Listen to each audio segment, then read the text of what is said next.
official na natin. Yes, pre-pageant pa natin po. Pre-pageant natin from Oil Industry Management Bureau, Miss Castle Mary Isolary M. Santos. Castle dito. So fondly called si Miss Castle. Kilala mo ako, Castle. I'm Andy. Yun. Ayun, sabi ko na eh. Hihirit na. Sorry, guys. Sir! Sir Alvin! Sorry, guys. Sir Alvin, sorry. Sir, sa barangay na lang po, sa barangay. Barangay po ko ang ating reklamo. Ayun, ito na po. So pipili si Ma'am Castle kung sinong judge ang magtatanong sa kanya ng Ma'am, first question pa. Castle, nervous ka ba? Hindi naman. Gutom. Nagugutom. Later on, magkabagay na pa. Matatapusin ka agad natin. Sorry. Wala bang... Wala po tayong wireless. ang ating sound system, please. We have Ating extended wireless. mic. Pwede po bang... Ma'am, yung mga judge po, isigaw nyo na lang yung question. Wag Di ka ba? ba? Di ba? Baka.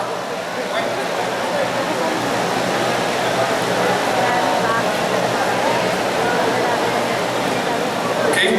So, sige, Sir Andy, wala pa. Sige, sino yung mag-aas? Sige. So, we will ask na lang. Pwede, okay lang sa judge, okay? Ma'am, lalapit na lang siya dito. Yes, ang judge po natin na magtatanong will be Miss Balamiento. Ma'am, kayo po. Yun, si Ma'am Barremet ang unang magtatanong sa ating unang contestant para sa babae. Meron po bang question about what? Mathematics, algebra, di ba? In calculus, physics.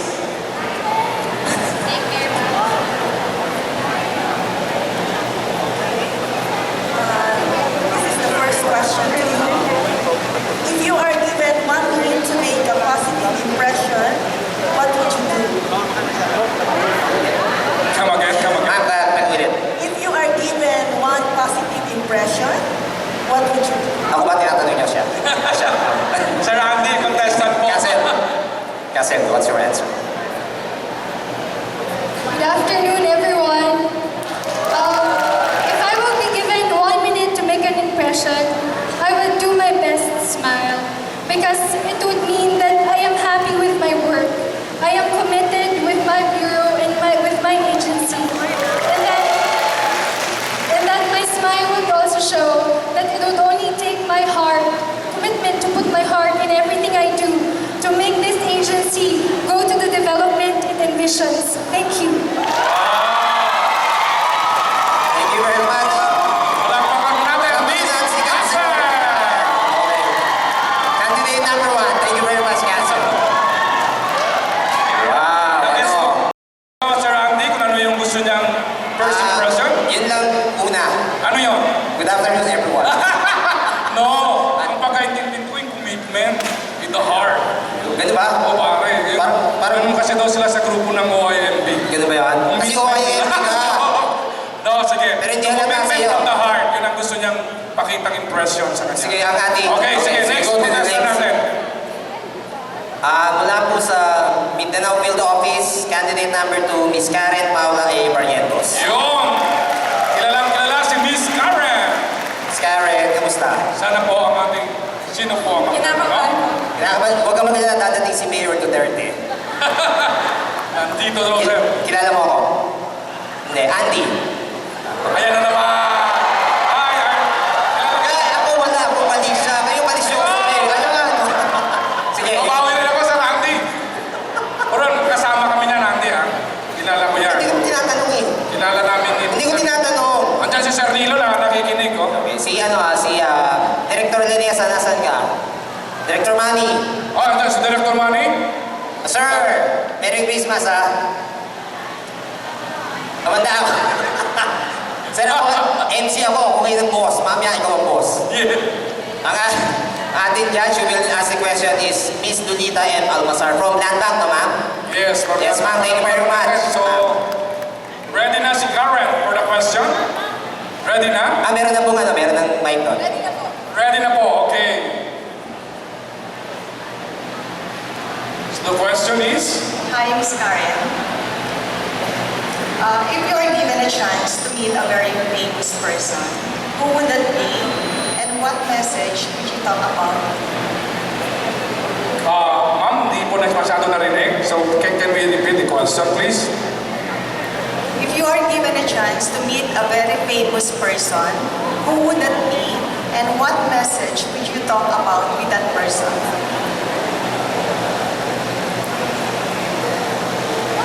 Thank you po for that question. But before I would like to answer that question, I would like to grab this opportunity to thank my Mindanao Field Office family for giving me the unending support and warmth. So again, Mindanao Field Office, thank you so much. And for that question, who would I like to meet? A famous person that would like to meet and what message would I give him or her? Honestly, I'm from Davao, but I haven't met Mayor Duterte yet.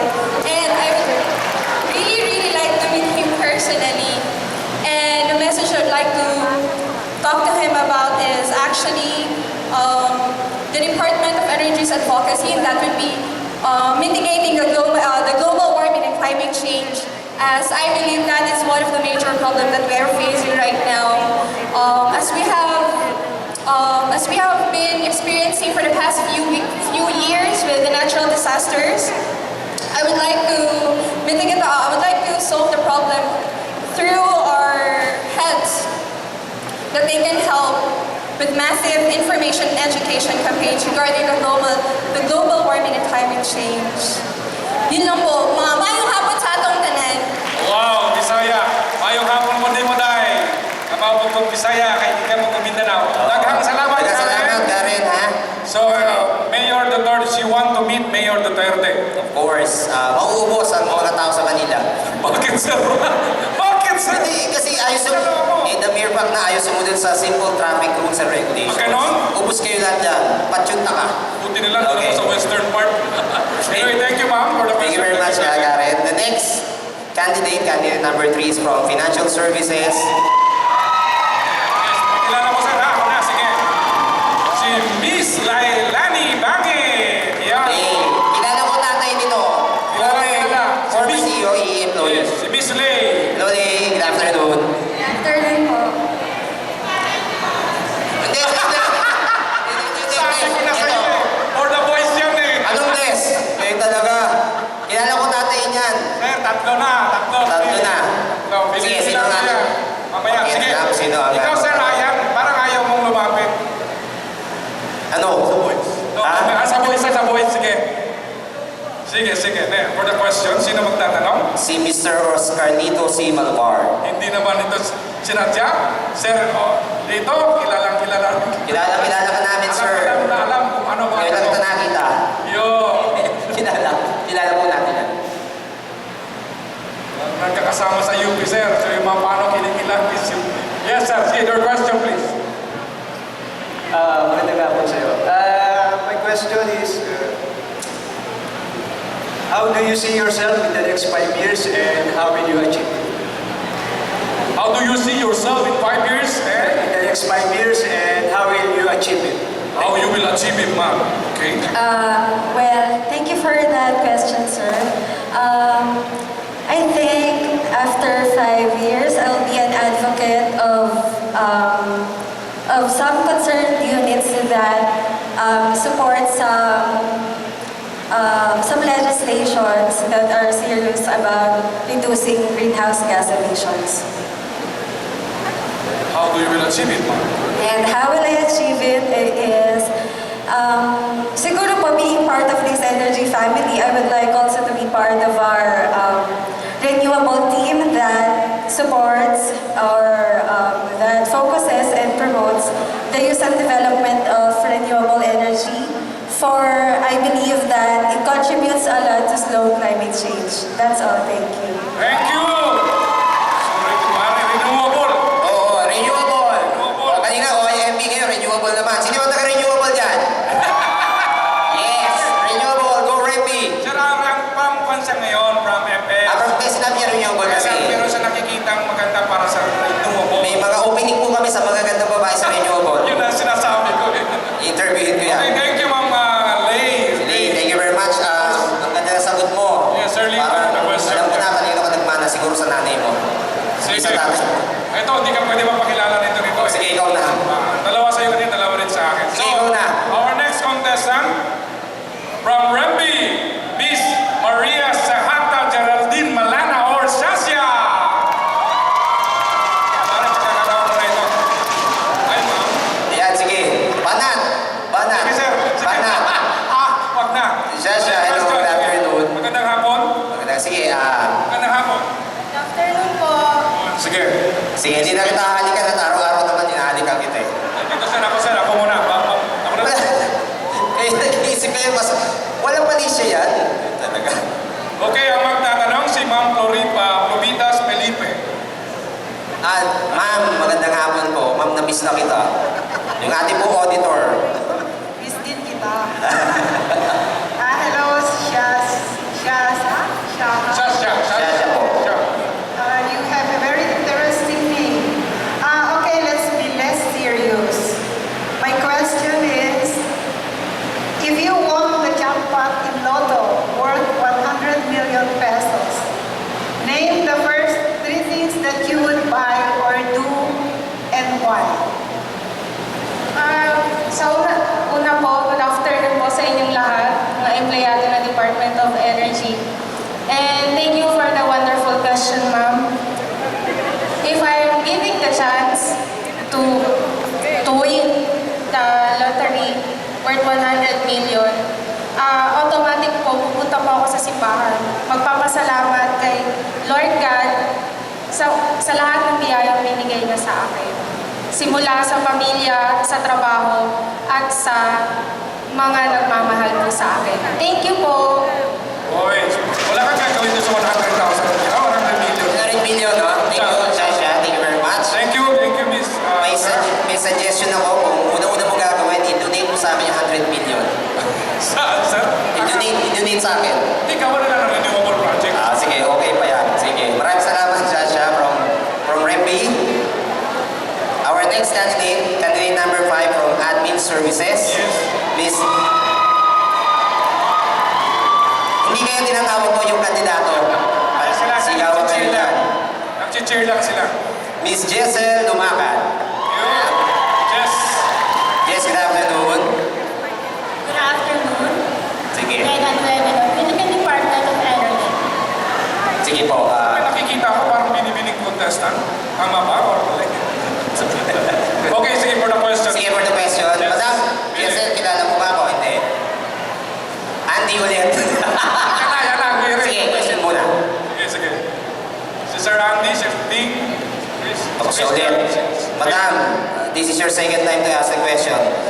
Miss Balamiento, ikaw po ulit ang magtatanong. Sa gitna daw ito tayo. Sir, Andy, nasa gilid na daw tayo eh. Sige. Yan. Hello, Giselle. So this is my question to you. What 3 characteristics are a must for a Miss Department of Energy? So can you give me 3 characteristics of a Miss Department of Energy? Thank you for the question, ma'am. For me, I believe that the 3 characteristics that must be possessed for the Miss DOE is first, integrity. She must be a person of integrity. Second, she must be trustworthy. And third, she must be God-fearing. For I believe that if that person is God-fearing, she will be morally upright. Wow.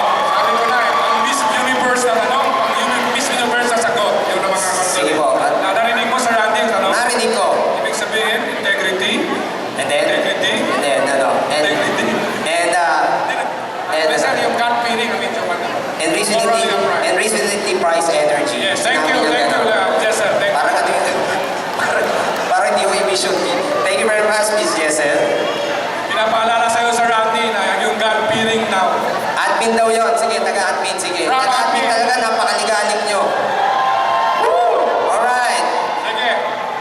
Sige, the last candidate for Miss DOE is from Planning Bureau, Miss Christine Ross Welch and Lapayo. Wow! Hello, Christine. How are you? I'm good and I feel very confident for today. Wow, anong taray, oh. Tingnan niyo naman, oh.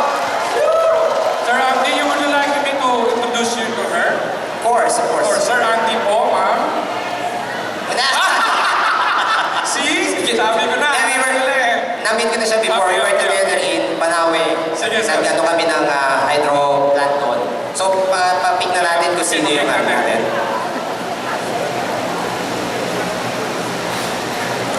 Miss Lolita Almazar, ma'am.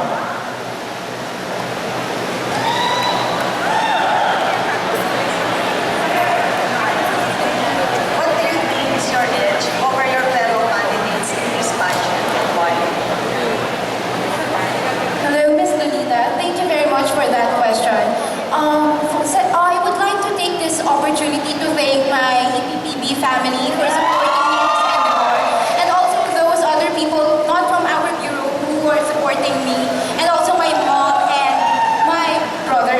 Now, with regards to my answer to your question, I think my edge over all of this candidate is my passion to win in this competition, because I think that this is for my bureau, and if I win, I can someday represent the Department of Energy, and if I represent the Department of Energy, you will see a very confident woman who knows a lot of things and can express herself well. So that is my answer to my question. Your question. Wow. Passion. Thank you. Thank you, thank you. Thank you very much. Wow. Passion sa pare yung kanyang insight. Oh, syempre. It shows naman. It's very obvious. Of course. I agree with you. So, tapos na po tayo sa magaganda. Yun. So, Muli po, palakpakan palakpakan natin. naman natin mga contestants. Sino nyo, magagandang Participants, siya, Miss beautiful DOE. ladies of the DOE. Thank you very much. Okay. Sige po, palit naman po tayo. Nagpalit na po. So, Ang mga- natin magpalit na rin sa ating. Ito po, walang kakwento-kwento tanungin. Kayo na magtanong dito. Oo, kayo Wala tayong naman, mapapala kayo dito. naman. Sila naman. O sige, next yung ating mga Mr. DOE naman. So, we turn over to our partners natin. Talagang nagbo-volunteer si Sir Christian. Thank you, Sir Ting, and thank you, Sir Andy. Thank you for Oo naman. first round. Yes. Partner, sa tingin mo magpapakilala din kaya ako sa mga ano natin? Sa mga Mr. DOE natin. Sa tingin mo? Okay lang? Sige, pakilala tayo. So, let's start the question and answer portion. Candidate number 1 for Mr. DOE is from the OIMB. Mr. Edison Onswan. Kumusta? Mukhang namamawis ka, Sir Edison. I'm nervous. Kaya yan, kaya. Ito na, Sir Edison. Sir Ting, please. Kindly.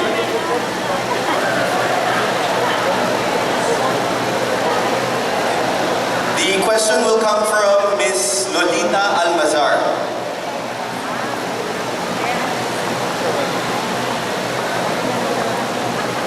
Yes, Miss Lolita. Edison, Yes, ma'am. who or what inspires you the most and why?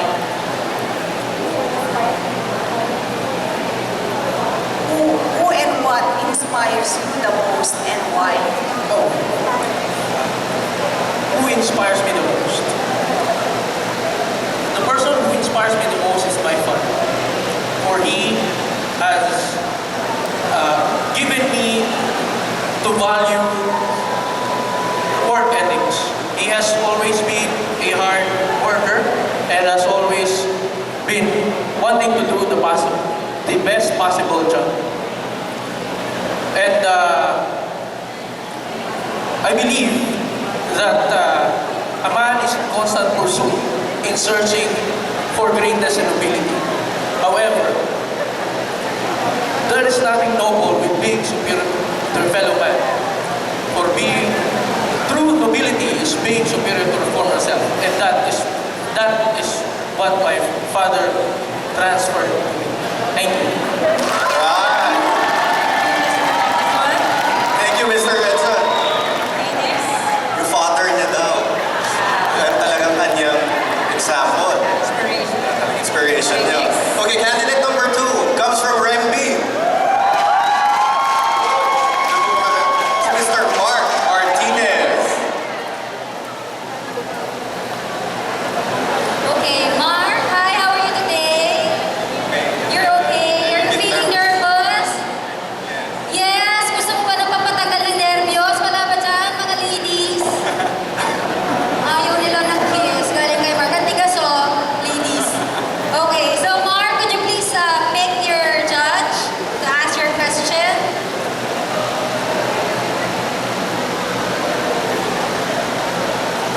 question will come from Mr. Oscarlito Malvar. Sir?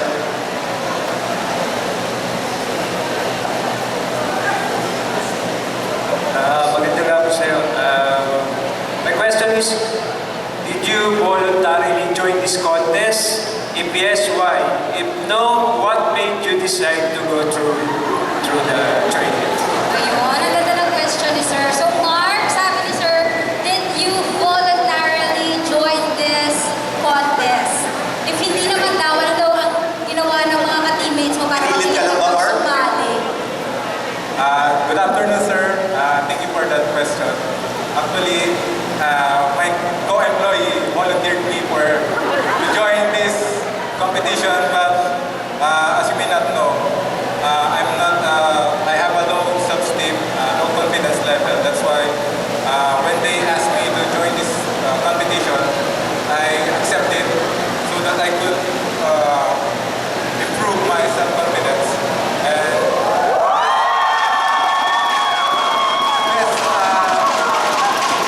best represent my bureau. That's all. Thank you.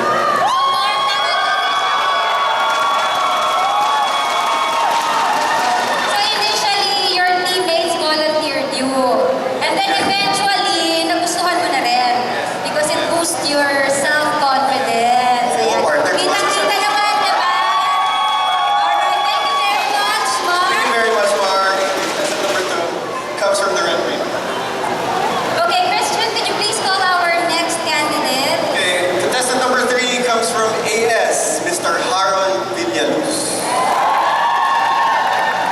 Hi, good afternoon, Harold. Afternoon po. Okay. So, paano ka nag-prepare para sa araw na ito? Nag-enroll po ako ng maraming vouchers. Ano, na? Nag-enroll po ako ng mga vouchers. Pag-enroll ka ng maraming vouchers para hindi mo masyadong maisip yung competition. Yan, para natural lang. Okay, so would you like to pick your judge? Voucher lang pala. Oo. Nang ano mga boss naman? Pinag-encode nyo ba ng voucher? Talaga ba? Yes. Okay, so your question will be coming from Miss Lovitas Felipe. Ma'am?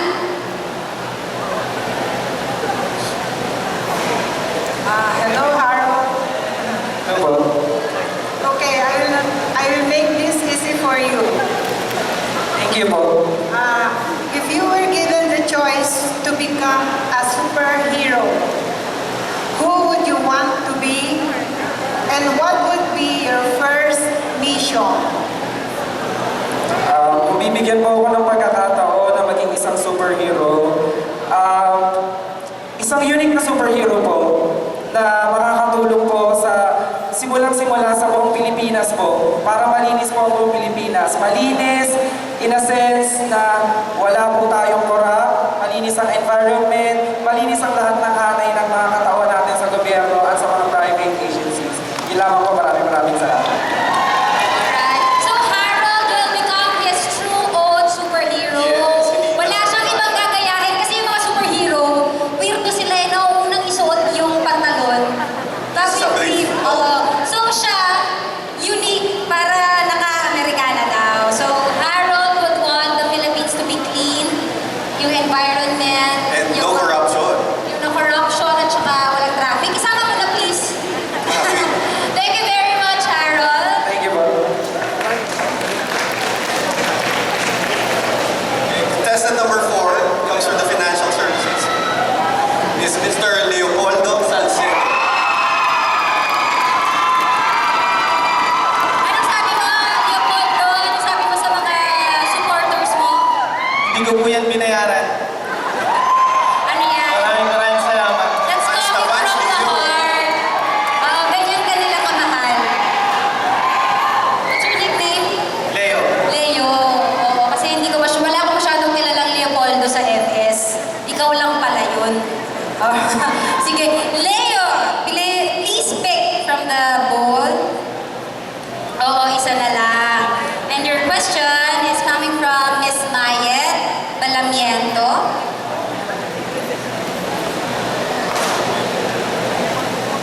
Hello, Leo. This is my question to you.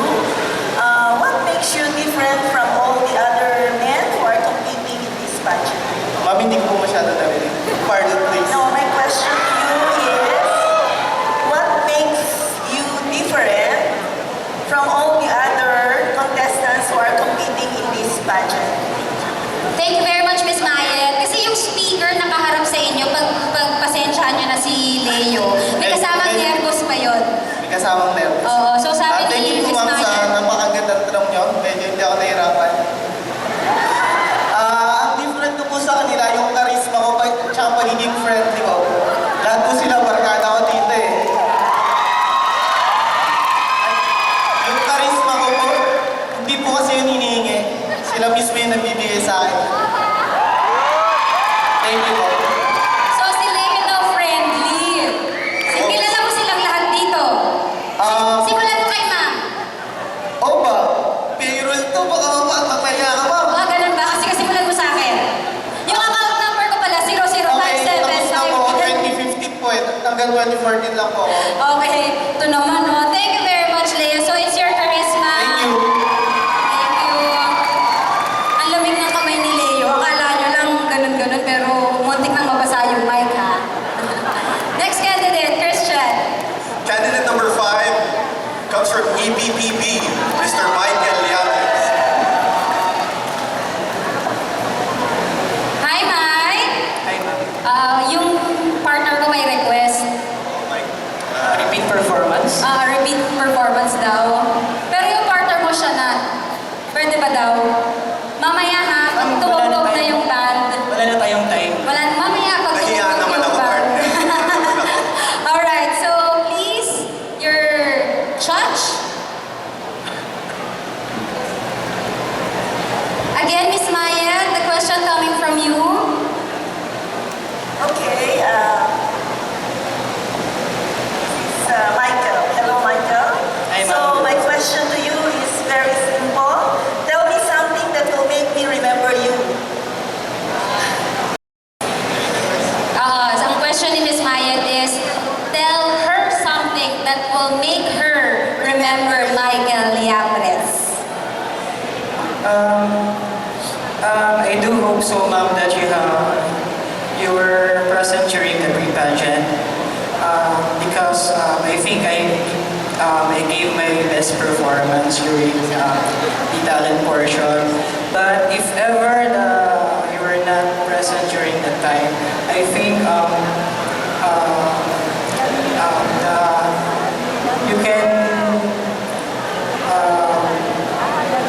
you can ask for the Energy Policy and Planning Bureau, and our division handles the energy plans, and I'm proud that I am part of the formulation of the regional energy plans. I think that would be a major accomplishment, and I think that would be something that you will remember me. Thank you. Okay, thank you very much, Mr. Michael Llanes. Thank you very much, Mike. Okay, so for our second to the last candidate, change costume na naman. Red na red, partner. Alright, so Pasko, we Pasko. come on. Our sixth candidate, Mr. Demogene Antiporta. Hi, Sir Demo, how are you? I'm okay. You're okay. So ilang costume ang dinala mo sa araw na ito? Tatlo? Tatlo. So pangilan mo na to? Pangatlo? Pangatlo. Kung mananalo, may isa pa. So may pang finale ka pa? Kaya daw niya magpalit ng costume in 3 seconds. Oo nga eh. Hindi ko nga natanggal yung shoes ko kanina para meron siya kanina. Mamaya uulitin mo pa ba yung ginawa mo? No pre-pageant? Next 10 years from now. 10 years from now. So maswerte pala kami at napanood namin kayo.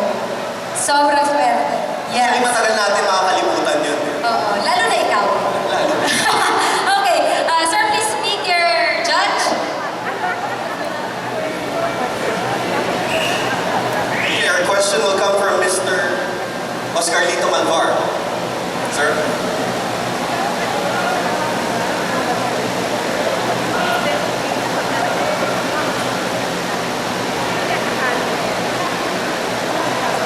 Magandang hapon sa iyo, Demogene.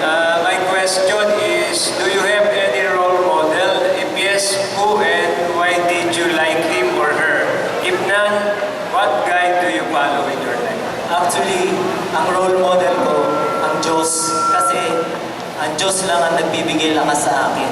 Kasi siya lang ang tanging kaibigan at makakatulong sa akin. Wala nang iba kundi ang Diyos lang. Dahil siya nagbigay ng buhay sa atin, nag-alay ng buhay para sa atin. Yan lang po. Maraming salamat po. Thank you very much. Tamang-tama na malapit na yung Christmas. Diba kasi minsan nakakalimutan natin gift giving, but we forgot that this is yung araw na ipinanganak yung Actually, nakakalimutan natin kung ano ang ibig sabihin ng Pasko. dapat parang nag-ano tayo. That's a Opening solar prayer tayo mind. kanina. Ang diwa ng Pasko. Oo, ayan. Thank you very much, Thank you very much, Demo. Demo. Oo, pagtalikod niya, iba na naman yung costume niya. Ay, hindi na. Mamaya. Alright. Talikod na ni Sir Demo, iba na naman yung kulay ng jacket. Okay. So, everyone, to present to you our last candidate.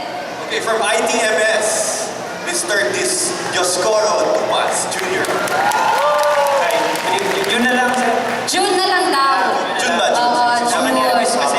Ninenervyos kapag tinatawag ka ang Dioscoro. Mas nakakadagdag sa kaba. Parang nasa class. Akala ko parang tinatawag ka ng nanay mo. Parang kang tinatawag ng nanay mo. Pag tinawag na Dioscoro. Teacher. Teacher. Ayan, sige. June, okay? Gusto mo bang piliin kung sino ang judge na magtatanong sa'yo?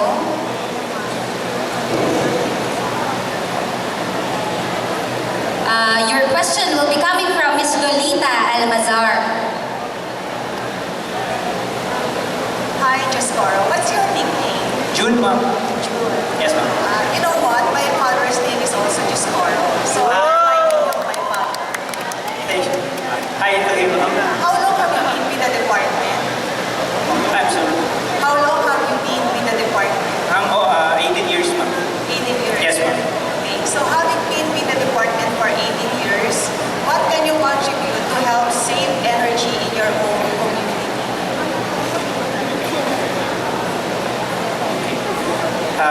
Thank you very much for that wonderful question.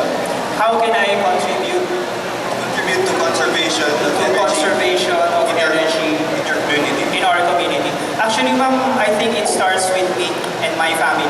If we conserve at home by like turning off lights and appliances that are not in use, it may affect our neighbors and our community.